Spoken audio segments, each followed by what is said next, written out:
نجاشی نے جب قرآن مجید کو سنا تو اس کی آنکھوں میں آنسو آ گئے. چاہیے اگرچہ مسلمان میں کوئی تعصب، کوئی تنگ نظری نہیں ہوتی، اس لیے کہ وہ حضرت عیسیٰ علیہ السلام کو ماننے والا بھی ہوتا ہے اور حضرت موسیٰ علیہ السلام کو بھی ماننے والا ہے. یہ زندگی مذاق بن جاتی ہے جب آپ کے سامنے اس زندگی کے حوالے سے آخرت کا نظریہ پیش نظر نہیں رہتا کہ انسان اس دنیا سے چلا جائے گا، اور انسان اگر یہ سمجھتا ہے کہ وہ بالکل ختم ہو گیا، نہیں. اب حضرت ابراہیم علیہ السلام اپنی قوم کے سامنے ایک سچائی کو واضح کرتے ہیں. وہ دنیا میں ہیں مگر ان کے پیش نظر آخرت ہے. لیکن میری توجہ کس طرف ہے؟ انی وجہت وجہی للذی فطر السماوات والارض، کہ میرا چہرہ اس جانب متوجہ ہے کہ جس نے آسمانوں کو اور زمین کو پیدا کیا ہے. یعنی دوسرا آپ کے لہجے کی نرمی کو دیکھ کر جو ہے متوجہ ہو جائے.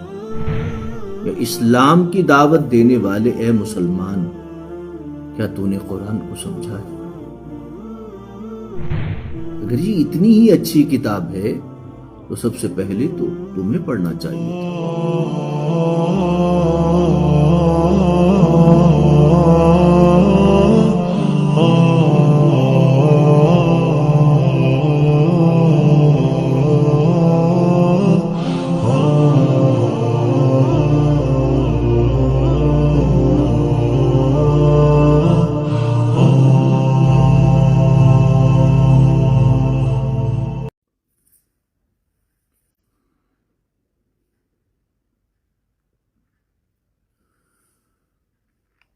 اعوذ باللہ من الشیطان الرجیم. بسم اللہ الرحمن الرحیم.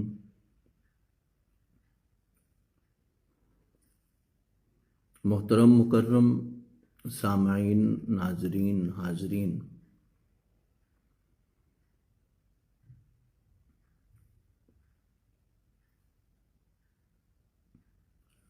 اللہ پاک کے فضل و کرم سے اور اس کی عنایت سے آج تراویح میں،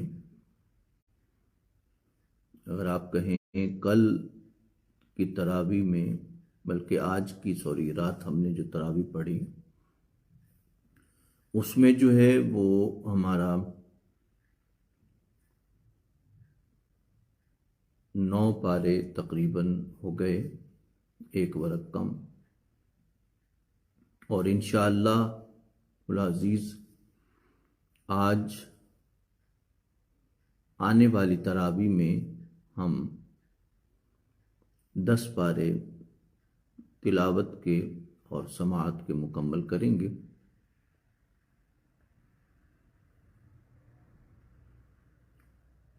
خلاصہ قرآن مجید کے حوالے سے ہم 7ویں پارے پر ہیں. ہم نے کل آپ کے سامنے ایک اہم بات رکھی، وہ یہ تھی کہ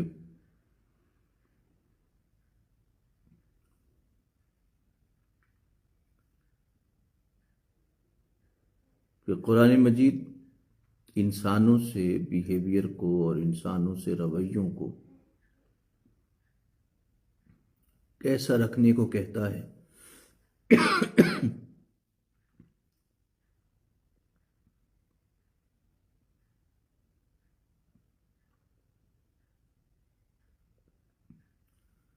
مختلف خیالات کے، مختلف عقائد کے انسانوں کے مابین اور کیسے رویے ہونے چاہیے، اس کے حوالے سے 6 پارے میں بتایا گیا. اور ایک آخری بات جو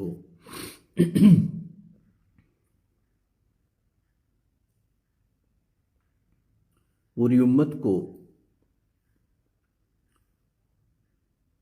اپنے سامنے رکھنا چاہیے، وہ یہ ہے، قرآن مجید یہ بتاتا ہے بالکل اینڈ پہ کہ جو لوگ حضرت عیسیٰ علیہ السلام کو ماننے والے ہیں اور آپ کی امت ہے، ان میں اور حضرت موسیٰ علیہ السلام کے ماننے والوں میں اور مشرک جو ہیں ان کے مزاج میں اسلام کے حوالے سے یا مسلمانوں کے حوالے سے بہت سختی، بہت تعصب ہوگا۔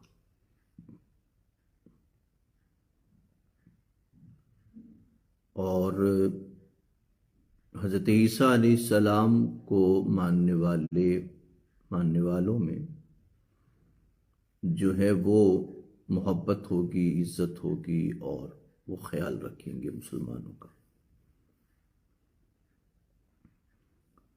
اس لیے ہمیں اپنے تعلقات کی نوعیت میں اس بات کو سامنے رکھنا چاہیے، اور وہ یہ ہے کہ ہم اس حوالے سے سنجیدگی کے ساتھ اس بات کو سامنے رکھیں کہ پوری دنیا میں جو کرسچینٹی ہے یا عیسائیت ہے، یہ غلبے کے ساتھ ہے، کثرت کے ساتھ ہے، اور زیادہ تعداد کے ساتھ ہے۔ اس لیے اس بات کو ذہن میں رکھیں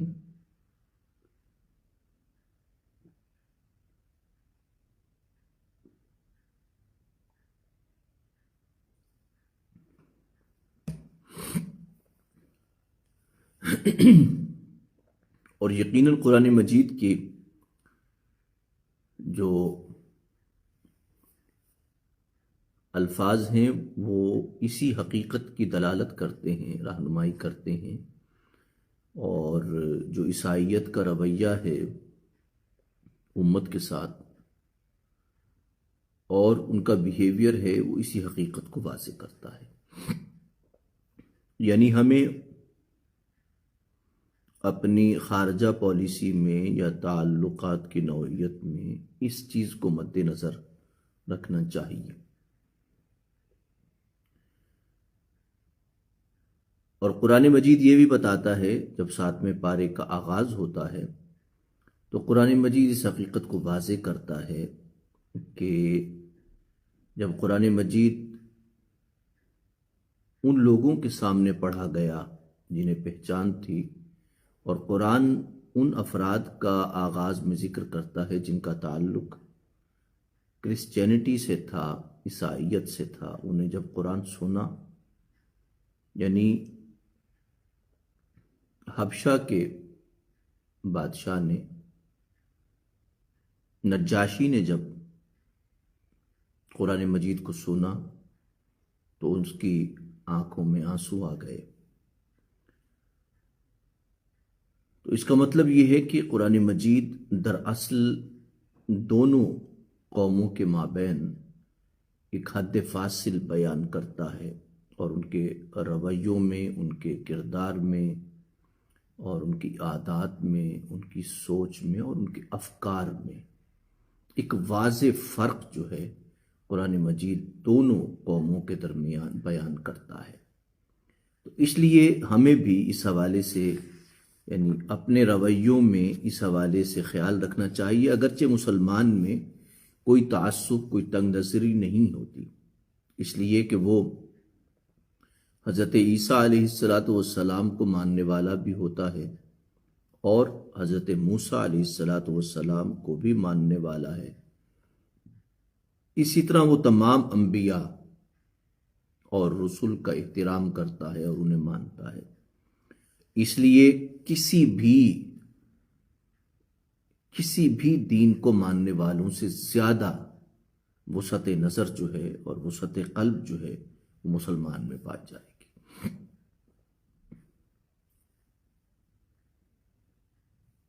یہ مسلمان کا رویہ تو بالکل پازیٹیو اور مثبت ہوگا، لیکن قرآن مجید نے ان دونوں قوموں کے درمیان ان کے رویوں میں اور ان کے بیہیویئر میں حد فاصل بیان کی ہے۔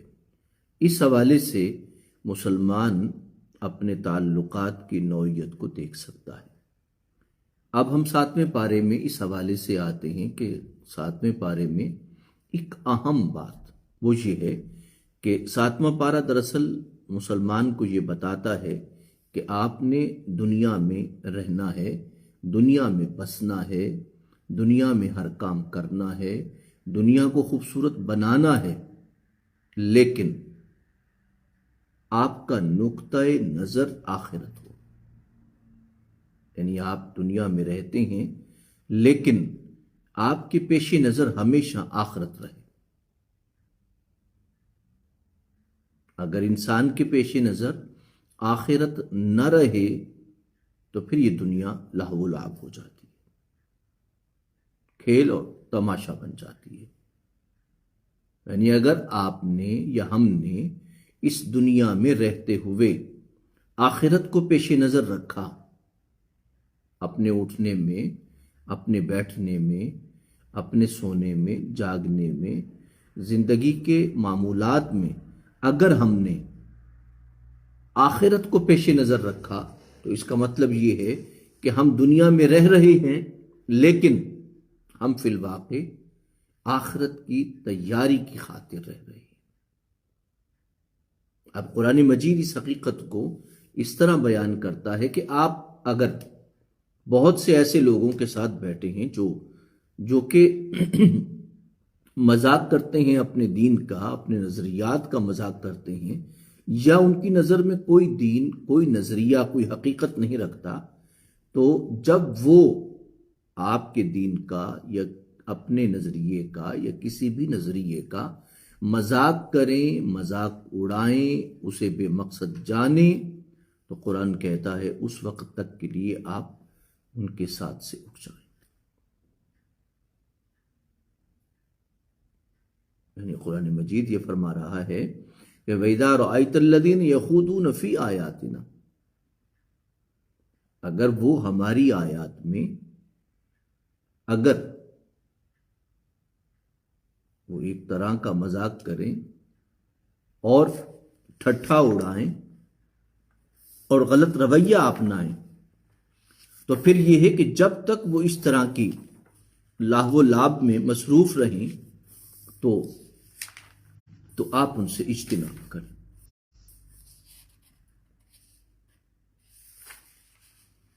اور اس طرح اجتناب کریں کہ جب تک وہ اس سچویشن میں ہیں اس وقت تک آپ ان کے پاس نہ بیٹھیں، لیکن جب وہ کسی اور معاملہ زندگی میں ہوں تو آپ ان کے ساتھ بیٹھ سکتے ہیں۔ یعنی یہ ہے بنیادی طور پہ کہ ایسے لوگوں کے ساتھ نہ بیٹھیں جو آپ کو آخرت سے غافل کر دیں، ایسے افراد کے ساتھ نہ بیٹھیں، ایسے احباب کے ساتھ نہ بیٹھیں، ایسے یارانے نہ بنائیں، ایسی دوستی نہ بنائیں، ایسے تعلقات نہ بنائیں جو تعلق آپ کو آخرت سے غافل کر دے۔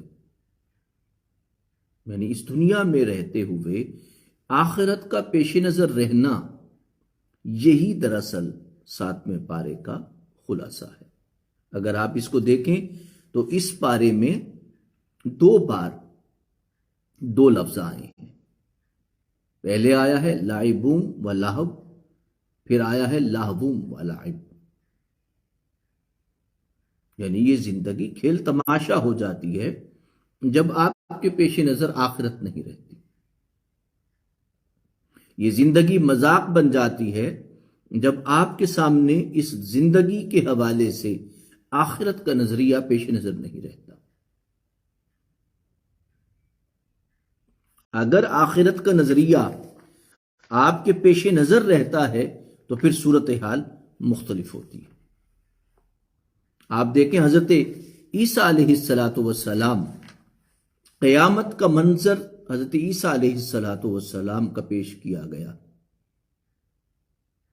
اور حضرت عیسیٰ علیہ السلام سے سوال کیا گیا آپ کی امت کے بارے میں، تو آپ نے جواب دیا کہ پروردگار جب تک میں موجود تھا میں ان کا خیال رکھتا رہا، اور میں نے انہیں نہیں کہا کہ وہ اللہ کو چھوڑ کے کسی اور کی بندگی کرے۔ اب قرآن مجید جو ہے وہ ایک آخرت کے منظر کو بیان کرتا ہے اس بارے میں،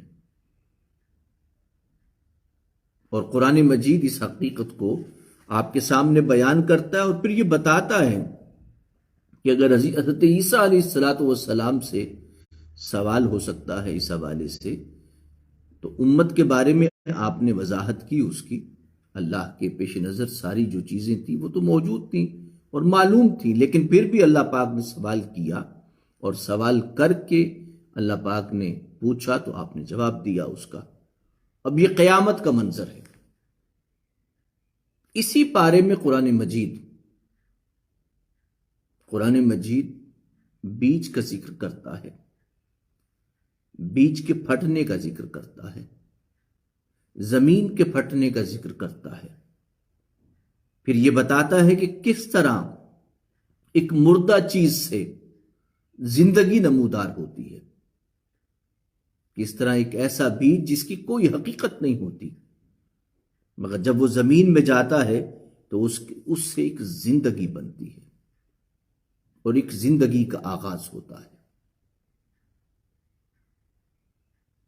یعنی زندگی کا آغاز ہوتا ہے، اور اسی طرح ذہن میں رکھیے کہ انسان اس دنیا سے چلا جائے گا، اور انسان اگر یہ سمجھتا ہے کہ وہ بالکل ختم ہو گیا، نہیں، بلکہ اسی طرح جس طرح بیج زمین میں جا کے لہلہاتا باغ بن جاتا ہے، تھوڑے عرصے بعد وہی بیج درخت میں بدل جاتا ہے، پھر وہی درخت پھل دینے لگتا ہے، بالکل اسی طرح زندگی ہے کہ آپ اگرچہ دنیا سے گزر جائیں گے، لیکن پھر بھی اللہ کی قدرت و طاقت کے دائرے میں رہیں گے، اس سے باہر نہیں جا پائیں گے۔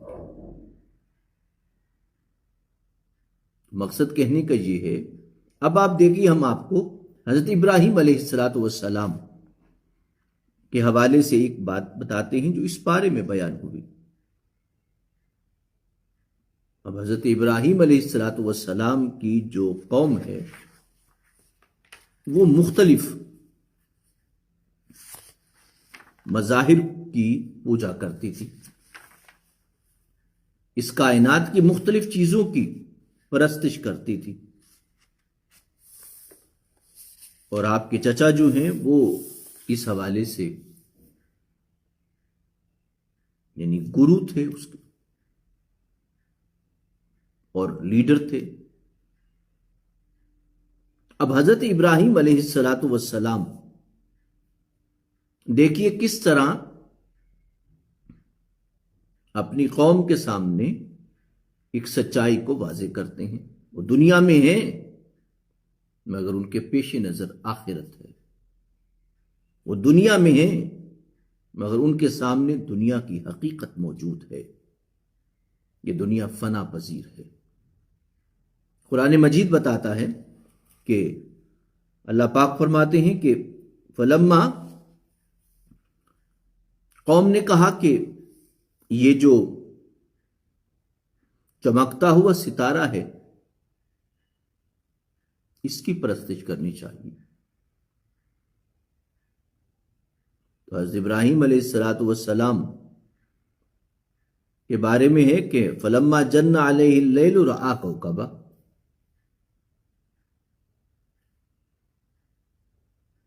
کہ جب رات نے انہیں تاریکی میں لے لیا تو انہوں نے دیکھا کہ ایک چمکتا ہوا ستارہ ہے۔ آپ نے فرمایا ھذا ربی، یعنی یہ سوالیہ انداز ہے، اچھا یہ میرا رب ہے۔ فلما افل، پھر جب وہ چمکتا ہوا ستارہ جو ہے غروب ہو گیا، ڈھل گیا، تو آپ نے فرمایا کہ یہ میرا رب کیسے ہو سکتا ہے، اس لیے کہ میرا رب غروب ہونے سے اور ڈھل جانے سے پاک ہے۔ اور قال لا احب الآفلین، کہ میں ڈھل جانے والوں سے پیار نہیں کر سکتا یا ڈھل جانے والوں کو پسند نہیں کر سکتا۔ میری محبت کا مرکز وہ ذات ہے جو نہ کبھی ڈھلتی ہے نہ کبھی غروب ہوتی ہے۔ پھر اس کے بعد قرآن کہتا ہے، آپ دیکھیے کہ کس طرح آپ نے اس دنیا میں رہتے ہوئے وحدت اور توحید کو تھاما اور کس طرح اس حقیقت کو بیان کیا کہ یہ دنیا کس طرح کبھی غروب ہوتی ہے، کبھی ختم ہوتی ہے، کبھی بنتی ہے، کبھی سنورتی ہے، کبھی اجڑ جاتی ہے، کبھی ختم ہو جاتی ہے، کبھی بن جاتی ہے۔ دنیا میں بذات خود یہ سارا عمل جاری ہے، تو یہ خدا تو نہیں ہو سکتا۔ یعنی دنیا میں رہتے ہوئے آخرت کو پیش نظر رکھنا اور خدا کے احکامات کو پیش نظر رکھنا ہر حال میں۔ آگے فلما رأى القمر بازغا قال هذا ربی، کہ جب آپ نے چاند کو دیکھا، چمکتا ہوا دیکھا آپ نے، تو آپ نے کہا کہ اچھا تم دھوکہ کھا گئے چاند کی تجلیات سے، چاند کے حسن سے، چاند کی خوبصورتی سے۔ اچھا یہ تم کہتے ہو کہ یہ رب ہے میرا؟ قال فلما افل، پھر وہ غروب ہو گیا، تو آپ نے فرمایا کہ اگر میرے پروردگار نے مجھے ہدایت نہ دی ہوتی تو میں بھی گمراہ لوگوں میں سے ہو جاتا، یعنی میں بھی پرستش کرنے لگتا۔ اگر میرے پروردگار نے مجھے آخرت کی پہچان نہ دی ہوتی، اپنی بارگاہ کی حضوری نہ دی ہوتی، اپنی بارگاہ کا تعلق نہ دیا ہوتا، اور میرے پیش نظر اس پردے سے پرلی طرف دیکھنے کی سکت نہ ہوتی، تو میں بھی تمہاری طرح آج ستاروں کو پوج رہا ہوں۔ پھر آپ نے قوم نے جو بات کی، آپ نے فرمایا کہ جب آپ نے قوم نے کہا کہ یہ سورج جو ہے یہ بہت بڑا ہے، چمکتا ہے، زیادہ دیر چمکتا ہے، کائنات کو روشن کر دیتا ہے، تو آپ نے جب سورج کو دیکھا چمکتا ہوا تو آپ نے فرمایا اچھا یہ میرا رب ہے، یہ تو کافی بڑا ہے۔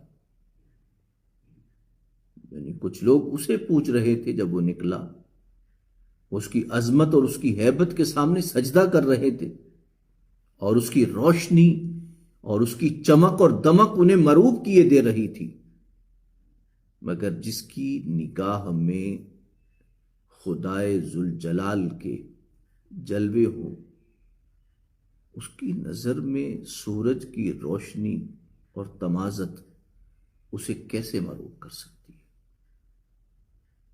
تو آپ نے فرمایا کہ فلما آفلت، جب وہ غروب ہو گیا اور اس کی روشنی بھی ماند پڑ گئی، روشنی کا حسن بھی وہ نہ رہا اور درخشندگی بھی وہ نہ رہی، چمک دمک بھی وہ نہ رہی، تو آپ نے فرمایا کہ اے میری قوم، میں اس سے بیزار ہوں جو تم شرک کرتے ہو، لیکن میری توجہ کس طرف ہے؟ انی وجہت وجہی للذی فطر السماوات والارض، کہ میرا چہرہ اس جانب متوجہ ہے کہ جس نے آسمانوں کو اور زمین کو پیدا کیا ہے،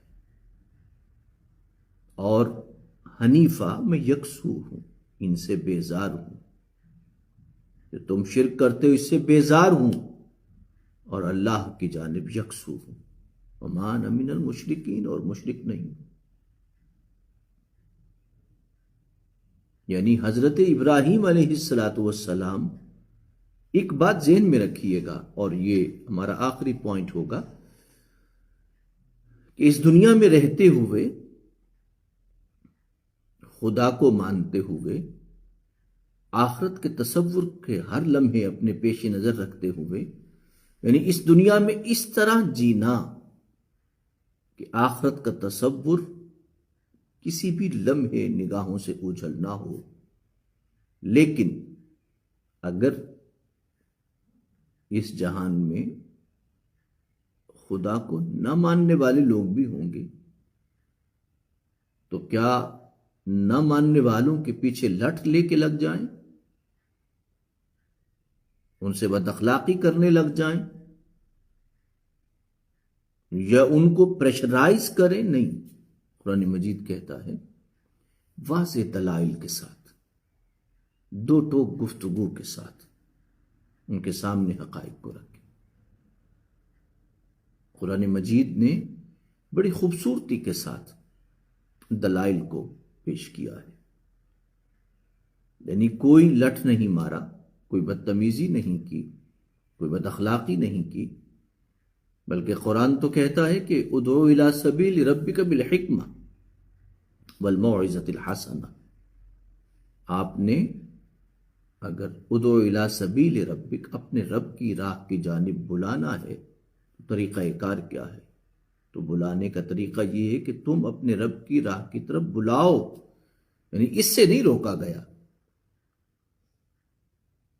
ادعو الی سبیل ربک بالحکمہ، مگر حکمت کے ساتھ بلاؤ، دانائی کے حسن کے ساتھ بلاؤ. یعنی آپ جب بلائیں تو آپ کے لہجے سے، آپ کے الفاظ سے، آپ کے رویے سے دانائی ٹپکے.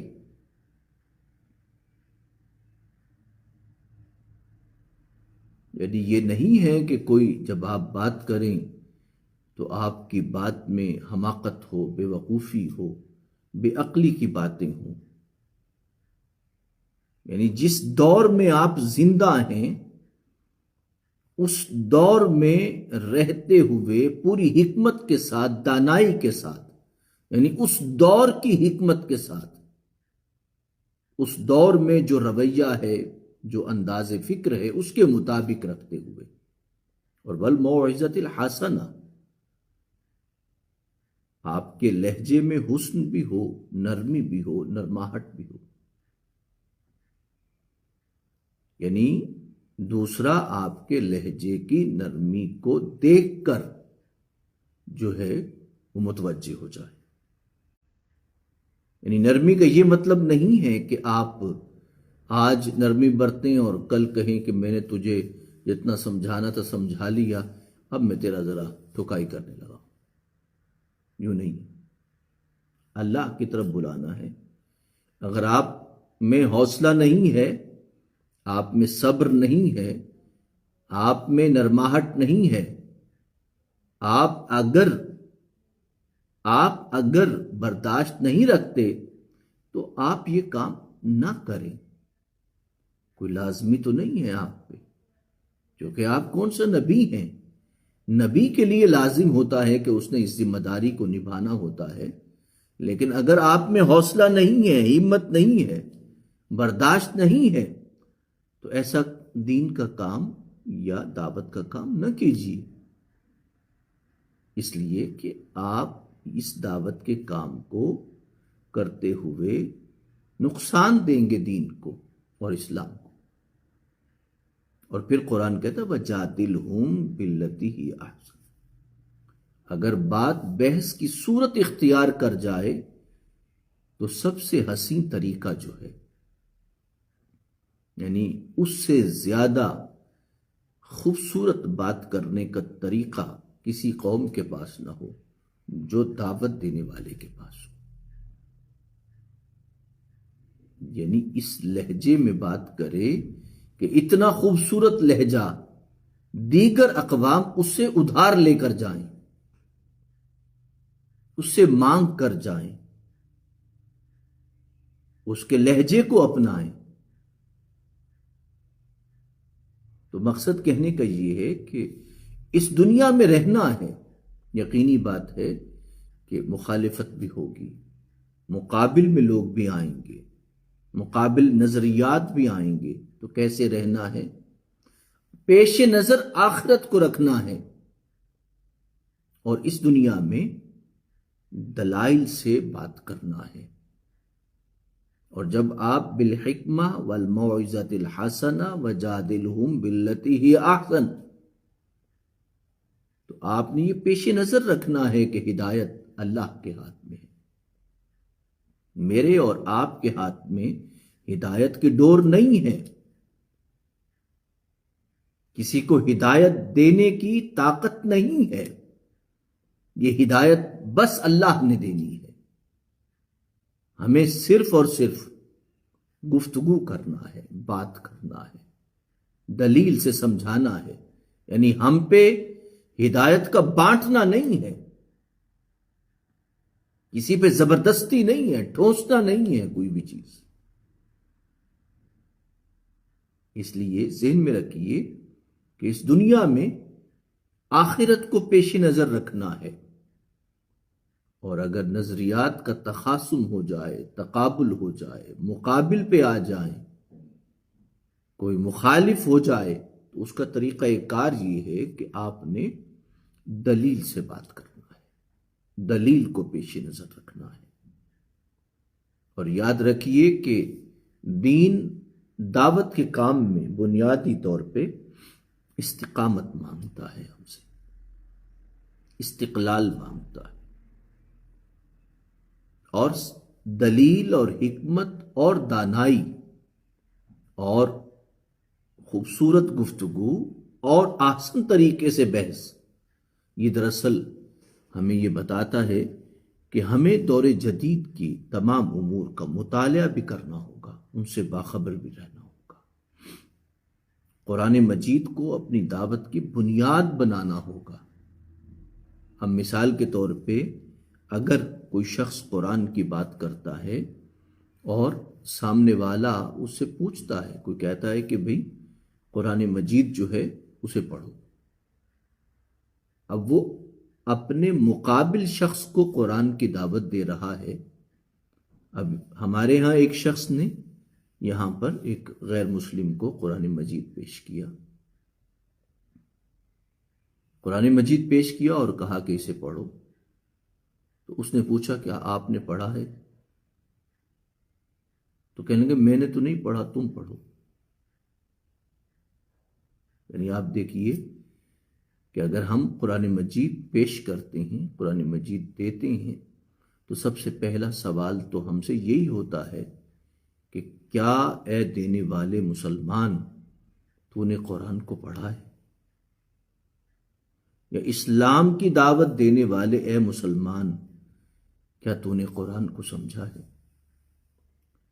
سب سے افسوسناک صورتحال تو یہ ہے کہ قرآن دینے والے، قرآن پیش کرنے والے دراصل خود قرآن کے مطالعے سے بری الذمہ ہیں، یعنی انہوں نے خود نہیں قرآن پڑھا، مگر وہ یہ کہتے ہیں کہ یہ بے مثال کتاب ہے۔ تو کافر سوال کرتا ہے، نان مسلم سوال کرتا ہے، یہ بے مثال کتاب ہے تو آپ نے اسے کیوں نہیں سمجھا؟ آپ نے اسے سمجھ کے کیوں نہیں پڑھا؟ اور پھر اسے سمجھ کے پڑھ کے اپنے کردار کو اس کتاب کی روشنی میں کیوں نہیں ڈھالا؟ اگر یہ اتنی ہی اچھی کتاب ہے تو سب سے پہلے تو تمہیں پڑھنا چاہیے تھا۔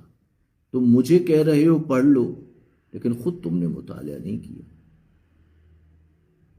یعنی جو بھی مسلمان، باہر آنے والے جو مسلمان ہیں، وہ اگر ان نان مسلم سے کہتے ہیں کہ کتاب یہ پڑھو، یہ بڑی اچھی کتاب ہے، تو سوال تو یہ پیدا ہوتا ہے کہ کیا تم نے اس کتاب کو پڑھا؟ یہ کتنی شرمندگی کی بات ہے،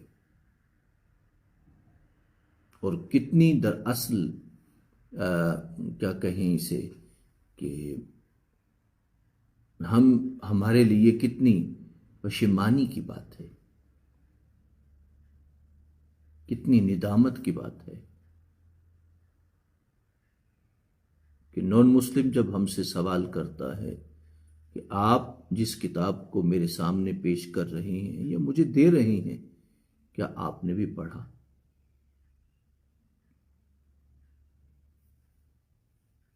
بات سادہ سی ہے، اور وہ یہ ہے کہ ہمیں اس دنیا میں رہتے ہوئے آخرت کو پیش نظر رکھنا ہے، اور اس دنیا میں رہتے ہوئے اپنے مقابل اور مخالف کو دلیل سے سمجھانا ہے، اور دلیل کی بنیاد اس کتاب کو بنانا ہے۔ اللہ پاک ہمیں عمل کی توفیق عطا فرمائے اور ہماری غلطیوں اور کوتاہیوں کو معاف فرمائے اور ہماری التجاؤں کو اور دعاؤں کو قبول فرمائے۔ اللہ پاک ہم سب کو اس رمضان المبارک کی برکتوں سے فیض یابی کی توفیق عطا فرمائے۔ اللہ پاک ہمیں نان مسلم کے سامنے شرمندگی سے بچائے، پشیمانی سے بچائے اور قیامت کی شرمندگی اور پشیمانی سے بچائے اور اس کتاب کو سمجھنے کی توفیق عطا فرمائے۔ آمین ثم آمین وما علی الا البلاغ المبین۔